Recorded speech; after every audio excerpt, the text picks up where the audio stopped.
Post-traumatic growth.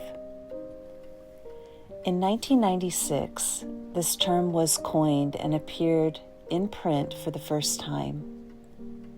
It was a sort of inventory examination by psychologists, Tedeschi and Calhoun.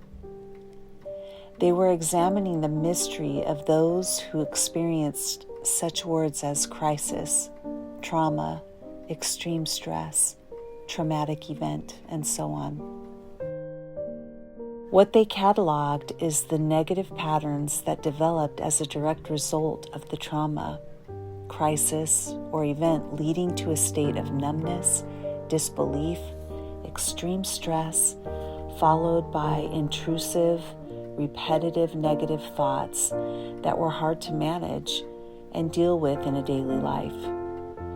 As I have seen in my practice, this is where depression and meaninglessness begins. It is in the shock to our known world, our assumptive world, that gets shaken down to rubble. That which had been stable now isn't. And this affects our worldview. What's it all about? What is the meaning to all this pain and sorrow? These questions grow out of our disbelief that this is happening or has happened to us. We begin to question life itself.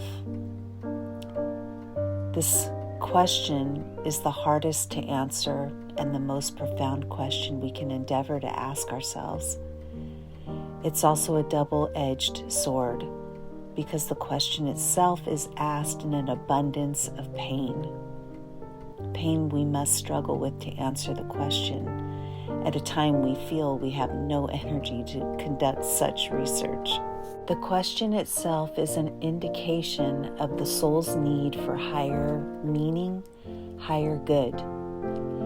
It's the soul's recognition that life itself must go on and have meaning to us. What the psychologists developed in 1996 as a term is something that ancients have known all along, and we in our struggle have understood on a spiritual level that, by the way, did not ease our pain just because we knew intrinsically that it was part of a bigger journey. The religious, the philosophers, poets, writers, and artists have understood post-traumatic growth for thousands of years.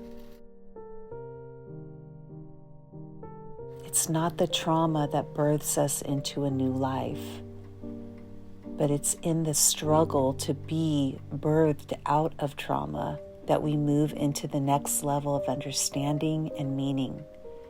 It is in the struggle that we begin to reinterpret our known world into a world of our creation and begin to find meaning in what life can be in the aftermath.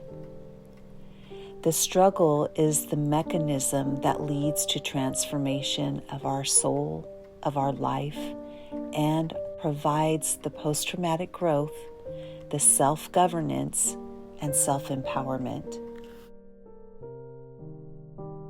Post-traumatic growth is not simply a coping mechanism.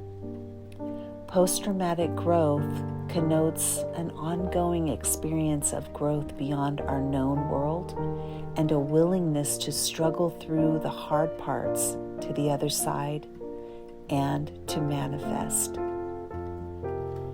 Each and every one reading this has done so and is doing so. For those seeking and struggling through to find greater peace and meaning to their life, I applaud you. Love and light, Sufi.